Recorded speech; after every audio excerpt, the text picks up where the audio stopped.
Hello, everybody. If you're just coming in, we will be starting officially at the top of the hour when we will actually start the broadcast, the recording. Oh, my goodness, I didn't stop the recording. I should have paused the recording. I will pause the recording.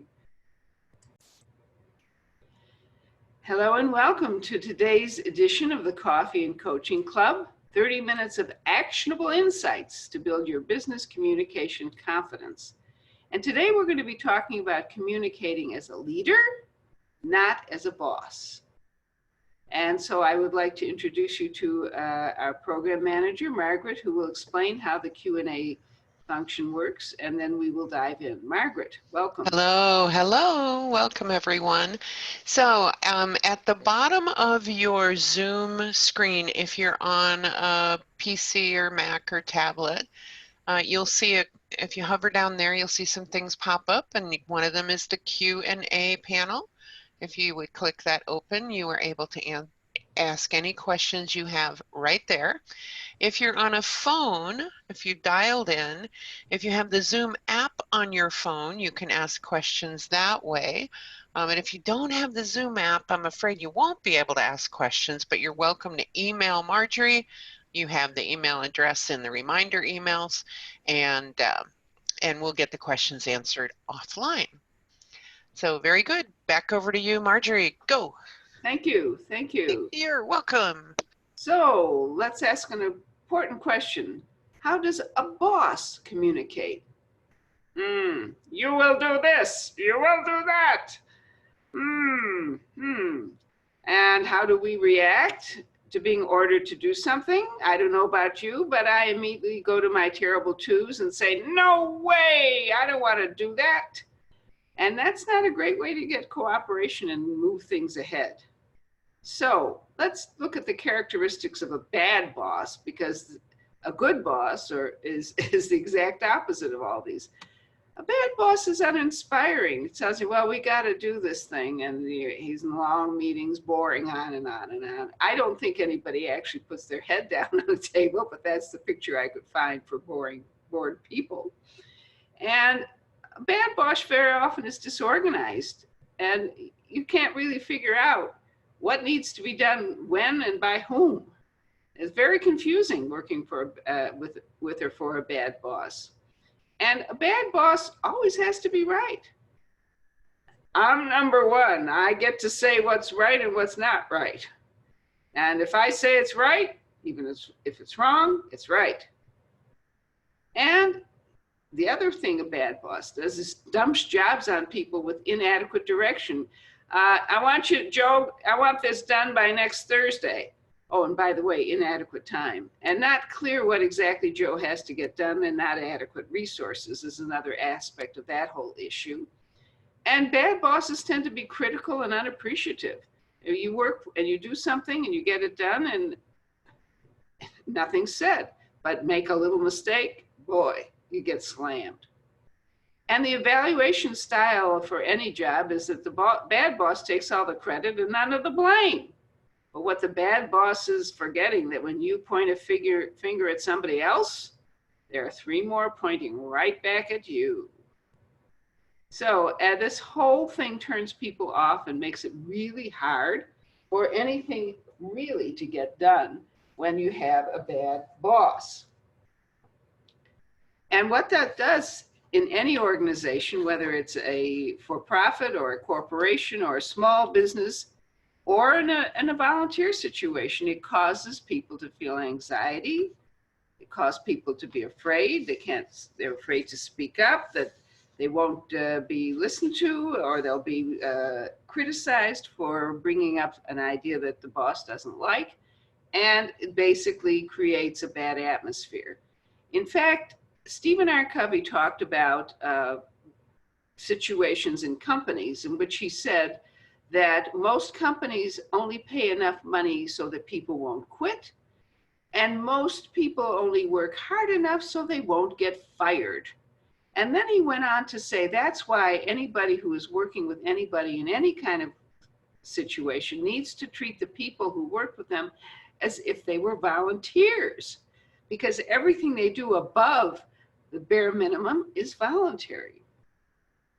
So what do you call a good boss now that we've slammed bad bosses? And I'm guessing that some of you could come up with some other descriptions based on your life experience.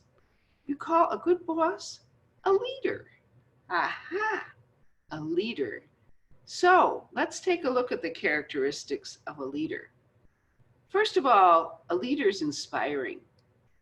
A leader shares a message in a way that is positive and intrigues people and inspires them to come along, to say that this is something worthwhile to do. And a leader shows a clear direction. This is something we need to accomplish, and we need to come up with the right plan so that we can get to success. It comes from a very positive place.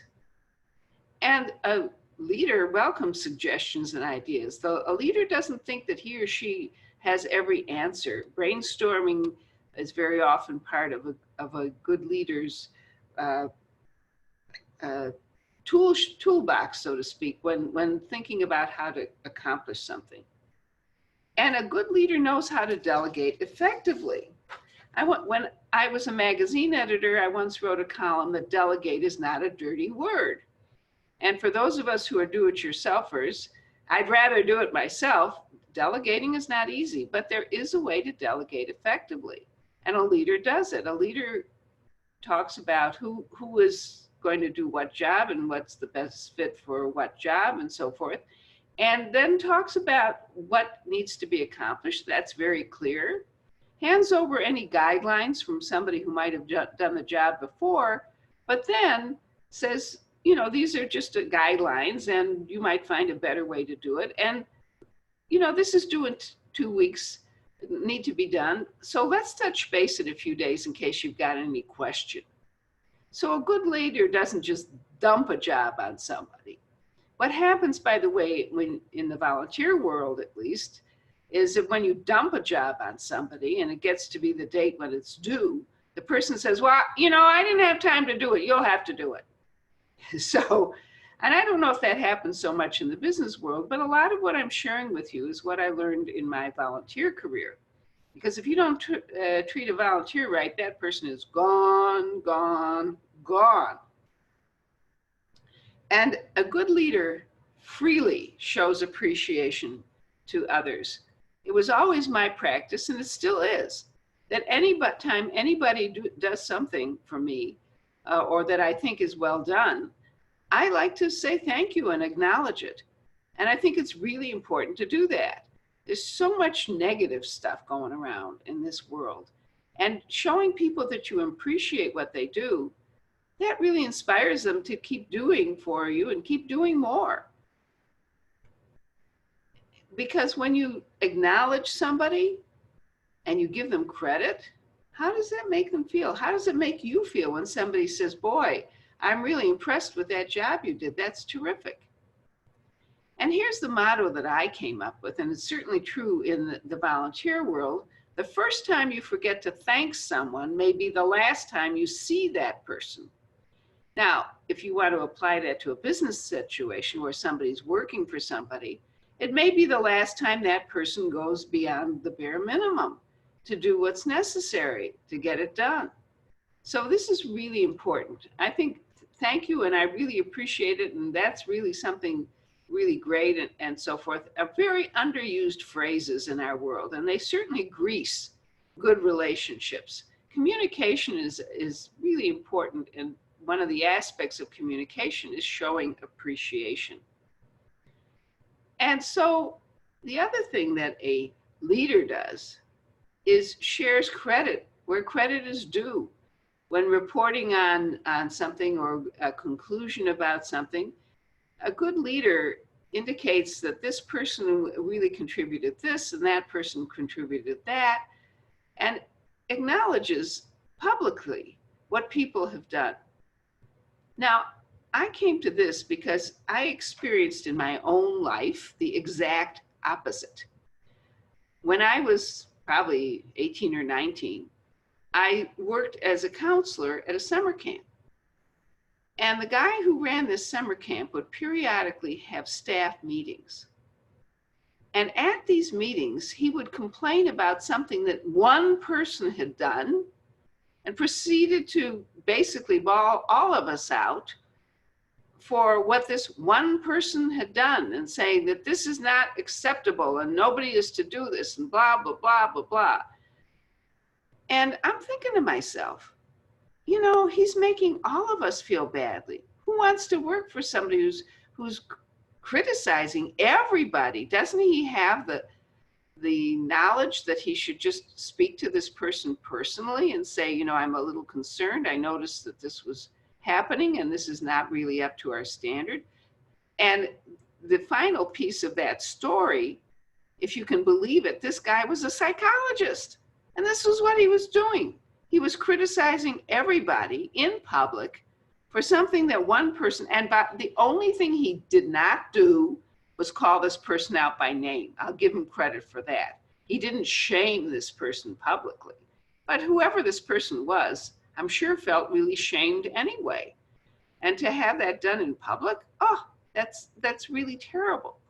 So this is why I really kind of emphasize these two items of showing appreciation and sharing credit, because those kinds of things really, really make your life and everything you do much easier. And I'll show another example of this, again, from my own personal life. And this is from my volunteer career. I was president of the Detroit Symphony Orchestra Volunteer Council. I also chaired a couple of fashion shows for the organization, 2 symphony designer show houses. And so I did a lot of volunteer work, and I led a lot of groups doing volunteer group work. And generally, when you're in a volunteer position, you work with the board you're given. You don't get to choose everybody who works with you. And I found, generally speaking, in the volunteer world, there were 2 types of people: queen bees and worker bees. And the worker bees were the ones who got all the work done, and the queen bees were the one who made sure that they were in front of the photographer when any pictures were to be taken, and who wanted to have on their credits that they were associated with this prestigious arts organization, not that they were doing any work for it. And so I had the opportunity to actually pick my own committee, because I was chairing the 37th Biennial Conference of the Association of Major Symphony Orchestra Volunteers. It was a big deal. It was a 4-day event and a lot of work involved. And I invited 60 people to work on my committee with me. 60. Every single one said yes. Everyone said yes. And several of them told me that they were honored to be asked. And I honestly think that the reason that they all said yes is because I had built up such tremendous goodwill by freely showing appreciation to everyone who ever did anything, even just simply giving a short report. Thank you so much for sharing that with everybody. And sharing credit where it was due. And there's one other piece of that, which I will get to a little on another slide. So, and it's this piece: evaluating projects from a positive perspective. Anytime any project is done, whether it's in business or in the nonprofit world, which is also a business, by the way, just the money goes a different place, or in your own personal life or your business, when you evaluate something, and I've spoken about this, about evaluating when you speak, it's important not to ask what went wrong, to get into the critical mode. This really discourages people, both in their personal lives and in business lives. The thing is, you ask what went right. Get everybody really excited about what went right, and then ask, how can we make it better? You actually cover the things that weren't as good as they could have been, but you do it from a positive perspective. And I think this also helped people feel comfortable working with me, because they knew that when we were evaluating what went down and what was happening, it would be from a positive perspective. And basically, a leader creates a happy place to be. People are glad to work and go to work when they are working with somebody who basically makes them feel good. It's all about communicating from a positive, supportive point of view and showing respect to other people. Showing respect in how you communicate is crucial to being accepted and followed by people who want to work with you, who are inspired by you, who feel that you know what you're doing, you are organized, you have a clear perspective of what the goal is, and you're open to other people's ideas on how to make it work. And when you ask people or people volunteer, we need somebody to do this, that, or the other, and say, somebody will say, you know, that's something I love to do. Let me do that. People are anxious and willing and eager to work for somebody who comes from a place of leadership, not from dictatorship. A bad boss is basically a dictator. Think about it. What's the adjective for boss? Bossy, right? Bossy. Nobody wants to work or have a relationship with somebody who's bossy and telling them what to do. So that's basically what I'd like to share about the difference between communicating as a boss, telling people what to do, not respecting their opinions, thinking that you know it all, not being perhaps clear on your objectives and making it difficult for people to figure out, what do you think he wants? I mean, somebody who's a bad boss, people are standing by the water cooler. What should we do? What do you think he wants? I'm not sure. And they're always trying to second guess what they should be doing. That doesn't create success in any endeavor. Whereas a leader has a clear perspective of what the goal is and brings everybody along as partners in accomplishing that goal. So everybody feels invested in the success of whatever is being done. That's the huge difference between a boss, a bossy boss, and a leader who is respectful of the people with whom he or she is working. So that's my my diatribe on the subject of bosses and leaders. It's something about which I feel very deeply. I think all of us have run into both types of people in various aspects of our lives. And I'd love to hear from people if you, first of all, have any questions or if you want to share some other examples of bossiness or leadership qualities that I perhaps did not include. I'd certainly be open to hearing them, like a good leader. Margaret, tell me, what have people been writing and sharing and asking? Well, I think I'm trying to decide if I want to give you a softball first or if I want to give you a nice tough one. What's your preference? Warm me up slowly. Okay. So, so Aaliyah, and I hope I pronounced that right, didn't have a question. She had a comment that is, Dale Carnegie says, begin with honest and sincere appreciation when you want to win people over to your way of thinking. Aha. Thank you. Thank you. That's not a quote that I knew.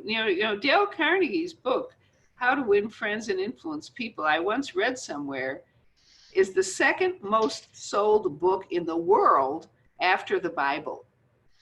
That's the tremendous influence he has. He also has a wonderful quote, Aaliyah, and I'm also hoping I pronounce your name correctly, about giving speeches. He says, every talk or speech you give, there's three versions. There's the speech you plan to give, the speech you actually give, and then the speech you wish you had given, which is a wonderful time, by the way, to use that leadership way of evaluation. What did I say? How did I present it well? What went across well with the audience? And what do I need to tweak to make better? So that's a little more Dale Carnegie wisdom. Wonderful, wonderful man. A seminal thinker, truly a seminal thinker in our culture. Okay, so where's the hardball? I'm gearing up for it. I, I, how can I get feedback that's truthful from my colleagues? I don't think I'm a bad boss, but I need to know what they think. And this is from Leslie. Aha. All right. Well, I think that one of the things that you can do is use the kind of evaluation system I was talking about. You can say very honestly, I'm one of those people who believes it's always possible to do a little better than you're doing right now. So it would be really helpful for me if, number one, if you could share with me the things I'm doing that you feel are really supportive and really helpful in reaching our goals. And perhaps even more, I mean, that'll make me feel good and want to keep doing those things, because I need to know what are the things I'm doing that really support you. And I would also really appreciate if you could share with me the areas where you think I need to improve. It's in clarity or in any other area. And if you feel more comfortable doing it, you can certainly type this up. So I don't know your handwriting, and you can put it in. I'll put out a suggestion box here. And I don't want anyone to feel that if you say something, I'm all of a sudden going to start, giving you a hard time. I'm asking this out of a true, sincere desire to improve how I am leading this team. We are a team, we're working together. And as a team leader, I want to do a better job. That's what I would do. Love that. So Kara would like to know, can I coach up and help a bad boss become more of a leader? Well, that is very tricky, Kara, because there are some people whose sense of self, whose self-esteem is so compromised that anything that even sniffs of anything somewhat critical is really devastating to them, and so they strike out against that. So in this kind of situation, I would use what is called the sandwich technique. What is the sandwich technique? You start out with something honest, please, honest, that you want to see more of. It's really helpful to me, or I really like it, or I feel I can really do a better job for you when you do this, that, and the other. And I could do an even better job, perhaps, if we could sit down and maybe write out so I understand clearly. I want to do the best possible job for you. And then you finish with, the other part of the sandwich is it's really, I really respect you as a boss. I want to do, I really like working for you and for this company. And I want to improve myself, and I would really appreciate if we could, just do this one thing that would help me be a better member of your team. That's really soft soaping. But the thing is, sometimes, people who are bosses are not sure that they're doing a good job either. And the truth of the matter is that there is very little guidance or education in our society as a rule on how to get along with other people. I mean, granted, Dale Carnegie's How to Win Friends and Influence People is the most purchased book after the Bible, but how many people really study it and incorporate what's in there? And that's the other thing. You could come from a place of saying, I really want to improve how I am working as part of your team. I really like it when you do this, and it would be helpful for me to become a better part of your team if you could give me guidance in this area. So I'm really open to improving, because I think, we're doing important work here, and I want to be a good member of your team. so that's another way to come at it. Kind of in other words, you're part of a team and you want to be a good member, and it would be helpful, the things that you're doing here are really helpful to me, and this other thing would also be helpful for me in it. And so please keep doing these other things that are so helpful, and can you help me in this area? So it's another way of sandwiching. And you really have to be careful. Everybody, you have to really understand that just because somebody has a position of authority doesn't mean that they have a strong inner sense of self. In fact, the weaker their sense of self, the more bossy and less leader-like they tend to be. A person who feels really secure in himself or herself is open to ideas, is open to ways to make things better. A person who's insecure has to be right all the time and blames everybody else for anything going wrong. So if you have that kind of boss, that's tough. That's tough. So I don't know how helpful that is, but that's as good as I can get. Any other questions for me, Margaret? That was a toughie. Yeah. So, and it's tough to be a person who's at work and trying to stay out of the line of fire. So, I hear the word, the voice of experience speaking here. Well, maybe just a little. So Hanan, and I hope I said that right, wants to know if there are different kinds of leaders. Oh yes, absolutely. There is many different types of leaders as there are types of people. But in general, there are leaders. There are leaders for good and leaders for ill. There are leaders who use their charismatic abilities to improve society, to set standards, to inspire. There are leaders who may not have official leadership positions, but who inspire us to reach higher and do better.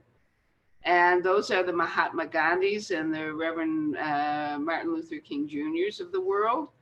Those are the people who, like JFK in his inaugural address, ask not what you can do, what your country can do for you, but what you can do for your country. He started and inspired a whole generation to volunteer for the Peace Corps. And those are leaders who look at a question: what is in the best long-term interest of this organization or this country or whoever that they're leading? They are willing to make the tough decisions that may not be popular. Those are the good leaders. Then there are the other type, the Hitlers and the Stalins and the Putins, who are dictators and who are only interested in their own self-interest, and who lie and who scapegoat other people and try and divide us as people and forget that we are all God's children. So I would say that the generic division is between good leaders and bad leaders. And some good leaders never have official office, but they lead through their ideas and their thoughts. And those are the leaders that we should study and emulate in order to live in certainly in the United States, those are the leaders we look, because our founding fathers talked about creating a more perfect union. So the leaders who try and improve our world, those are the people that we want to follow and support. Marjorie, I know you've got a couple more slides. Why don't we go ahead and get those done, and I think we'll be at time. Okay, so I have a couple invitations. Our next Coffee and Coaching Club meeting is going to be on 3 keys to compelling presentation skills. You can and that's on the 17th, right? Yes, yes. You can have the most wonderfully composed written talk in the world, but if you stand up there and read it in a voice like this, you will be boring. And so you need to have compelling presentation skills. That's one of the 3 legs of the three legs of effective communication. What is your message? How are you presenting it? And then overcoming the fear. Are you allowing yourself to present it? So this is leg number 2 of the 3 legs of compelling presentation skills. And you can just sign up at coffeeandcoachingclub.club. Also at the bottom, you'll see a link to my YouTube channel where you can see, well, I only have the first 3 up, but I'm working on it. And I would love for you to sign up, subscribe to my channel, because when I hit 100 people, I can actually have my name on my channel. If you've got a channel, do that too. And I would like to invite you to take advantage. I have a complimentary communication confidence assessment so that you can take a look at the areas where you need to focus your attention. It's at vibrantvocalpower.com/CCA for communication confidence assessment. And as a frank little bribe, every month I'm going to pick one person who has filled out that assessment and ask you to send me your address so that I can send you a free copy of my international best-selling book on Amazon, Empowering Business Owners to Overcome Speaking Fears, whether you're talking with one person or 1,000. And again, to get that communication confidence assessment, go to vibrantvocalpower.com/CCA. And I thank you all for joining me. And that is the end of our session for today. Have a great day and a great year. Bye-bye.